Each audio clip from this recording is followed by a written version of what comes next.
My name is Sarah. I'm 32 years old now, and I'm finally at a point in my life where I can write this down without my hands shaking. I grew up in a house where everything revolved around my younger brother, Daniel. Not in the way you see in movies where the golden child gets everything they want. It was subtler than that, quieter, which somehow made it worse. My parents didn't ignore me outright. They were just present in a way that felt absent, if that makes sense. I remember being 7 years old, standing in the living room in my Girl Scout uniform. I'd just gotten my first badge, thinking day. I was so proud. I kept walking up to my mom, showing her, waiting for that moment when she'd really look at me. She'd smile, say something generic like "That's nice, sweetie," and go back to her phone. 5 minutes later, when my brother came home from soccer practice with a small bruise on his knee, she spent 40 minutes making sure he was okay, getting him ice, asking him detailed questions about whether it hurt when he kicked. Nobody ever said I wasn't loved. That's what made it so confusing. My parents showed up to my school plays.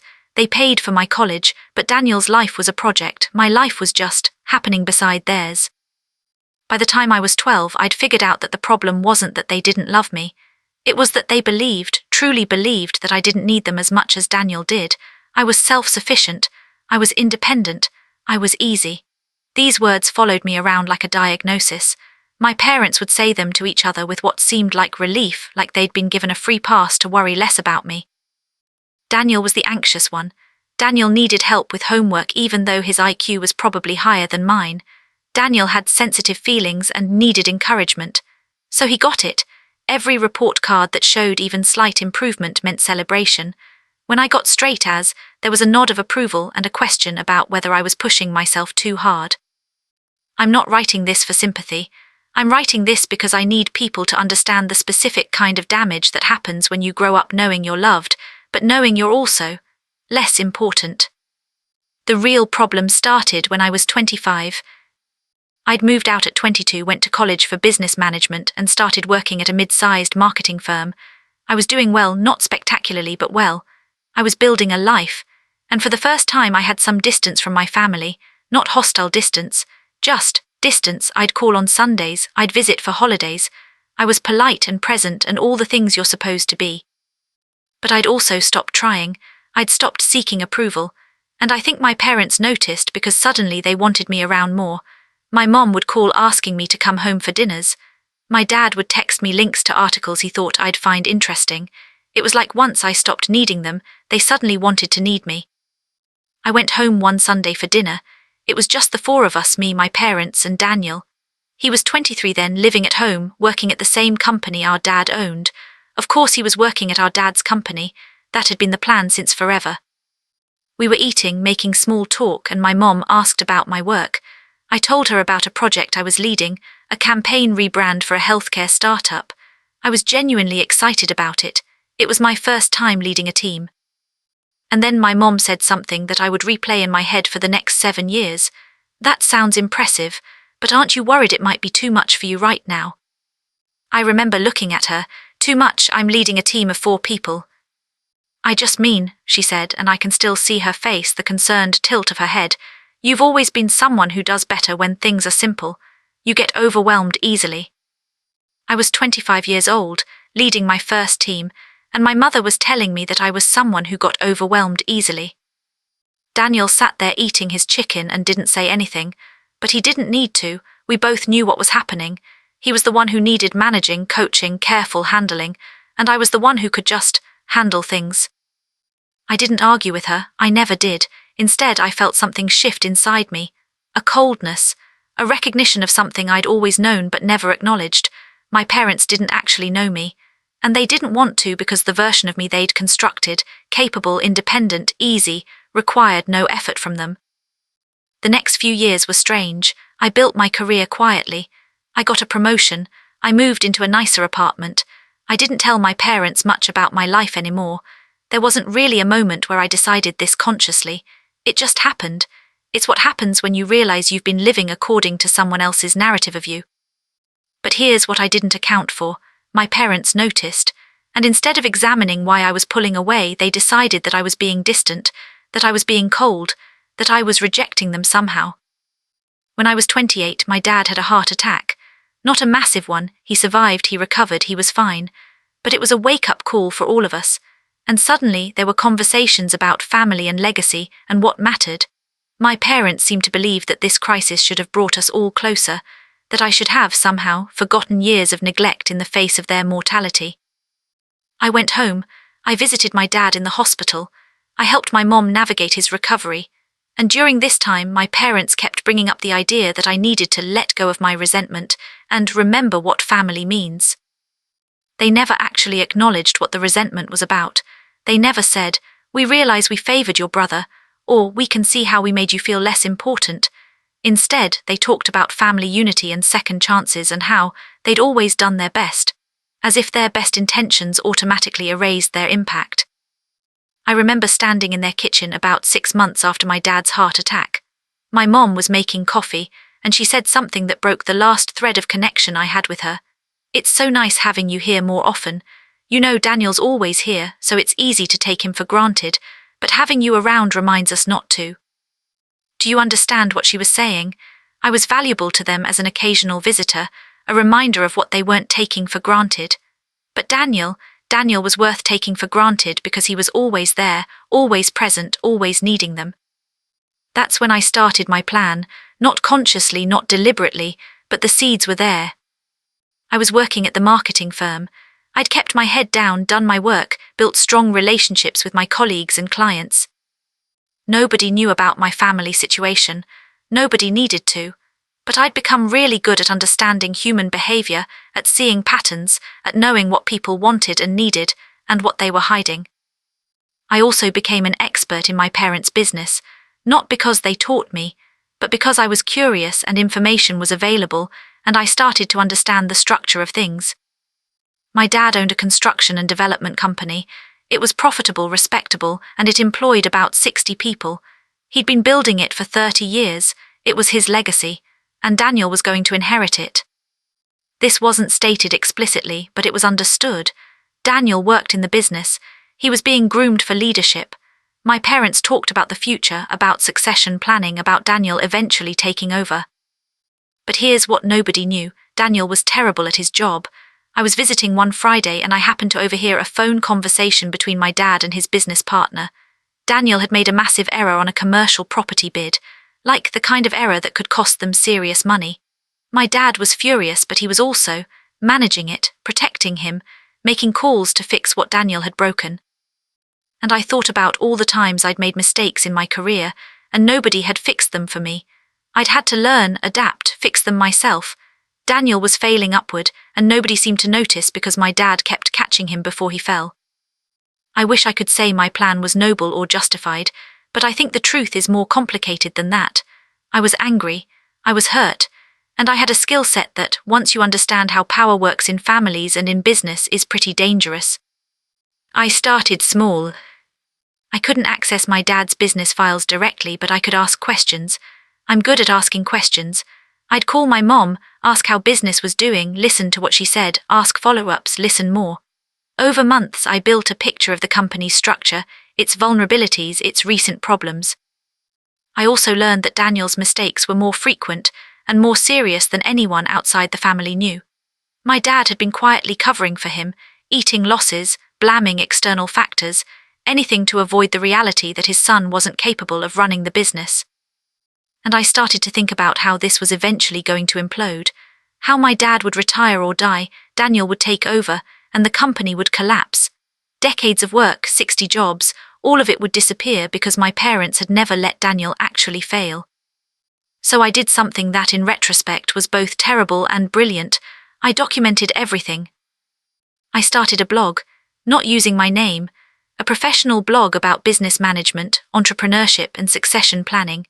I wrote articles about the importance of actually letting your children fail, about the damage of nepotism, about how protecting children from consequences actually sets them up for disaster. I wrote case studies about fictional companies, but the details were real. Details about how a business owner had spent decades covering for his son's mistakes, how this had created a culture of hidden failures, how the whole operation was built on a foundation of lies. These articles were good. They were well-researched, thoughtfully written, and they started to get attention. People in the business world shared them. Industry magazines referenced them. I wasn't trying to damage my dad's business directly. Not at first, but I was planting seeds. I was making it so that anyone who looked closely at our family's company would see exactly what I was describing in my articles. Then I did something more direct. I reached out to a journalist I knew, not well but professionally, through networking events. Her name was Claire, and she wrote about business and ethics. I invited her to coffee. "I have a story I think you'd be interested in," I told her. "A family business with serious problems that nobody's talking about.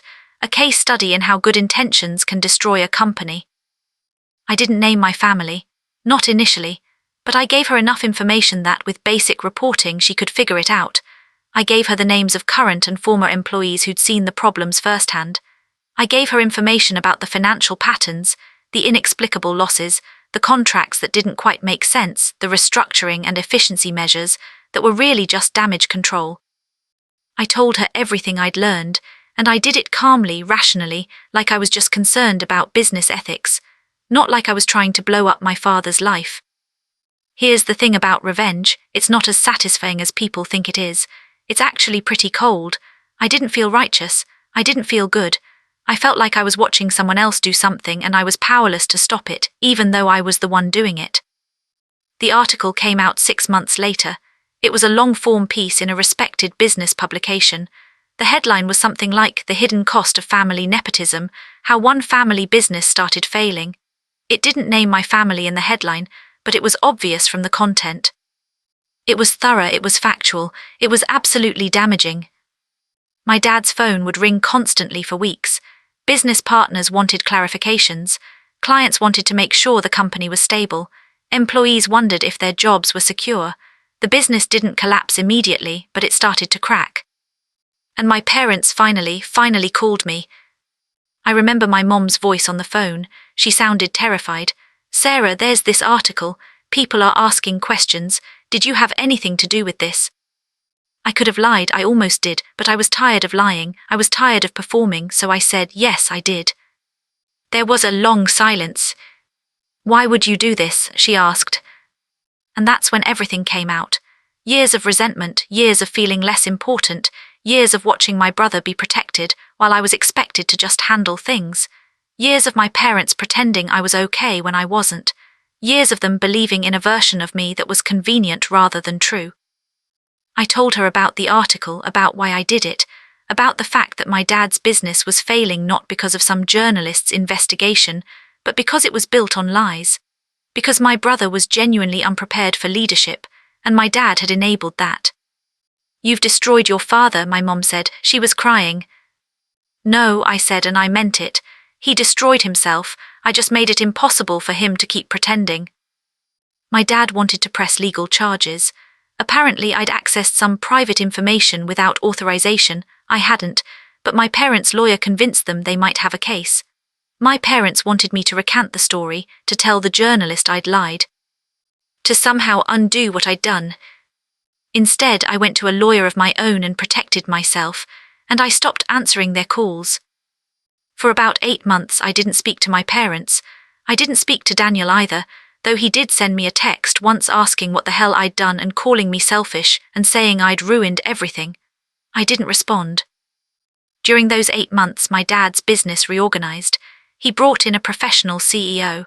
Daniel was moved to a smaller role with more oversight. It wasn't a disaster, but it was a humbling restructuring. My parents had to face the reality that their son wasn't going to inherit a dynasty. He was going to work a normal job. And here's the twist that I didn't see coming. Daniel actually became happier. I found this out through mutual friends, and later through my mom reaching out because she wanted to tell me.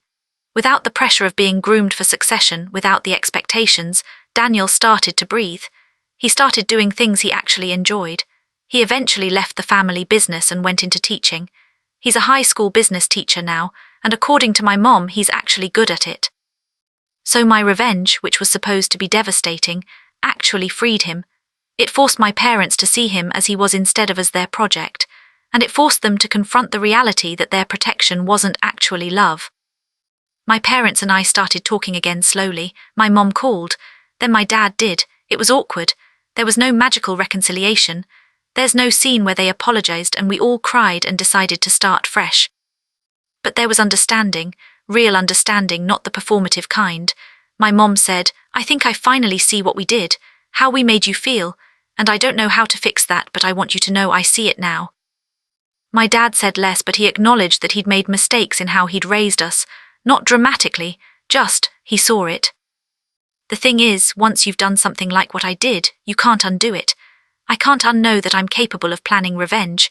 I can't unknow that I was angry enough to follow through. My parents can't unknow that their daughter was so hurt by them that she was willing to destroy their life's work to make them feel it. We have a relationship now, not a close one. I visit on holidays, I talk to my mom every couple of weeks. I've had dinner with my whole family twice in the last year. We're civil, we're kind. But there's an awareness between all of us now that the relationship is conditional. That trust was broken and it's been repaired but not fully. That I'm no longer the person who will quietly accept my role as the easier child. I'm no longer seeking their approval. That's the biggest change. I don't care if they think I'm independent or easy or capable. I know who I am and I don't need them to validate it. That's what actually freed me, not the revenge. I sometimes wonder if there was another way. If I could have just talked to them, been honest about how I felt, tried to repair things through conversation. Maybe, but I don't think I had the emotional capacity for that at the time. I was too hurt. Would I do it again? Honestly, I don't know. Some days I think the revenge was justified. Other days I think it was cruel. Most days I think it was both, and that complication is something I have to live with. What I do know is that my parents finally see me. Not as a character in a story they're telling themselves, but as a person with my own needs and vulnerabilities and worth. It took destroying the narrative to get there, and while I'm not proud of that, I'm not ashamed of it either. I'm just here at 32, in a different kind of relationship with the people who raised me. One where we're all more honest, even though that honesty came from the worst possible place. That's the real ending. Not forgiveness, not perfect repair, not any kind of neat conclusion. Just the complicated reality of moving forward when trust has been broken and revenge has been taken and nobody can really go back. Sometimes I see my brother at family events and he seems genuinely happy, and I think that maybe it worked out the way it was supposed to, even though the path was terrible. Maybe he needed to fail in order to succeed. Maybe my parents needed to be devastated in order to see. But I'm not sure about any of that. I'm just sure that I was hurt, I hurt them back, and now we all have to figure out how to live in a world where everyone knows what everyone is capable of. That's the part nobody talks about when they talk about revenge. It's not about winning or losing. It's about the permanent shift in how you see each other after you've proven what you're willing to do.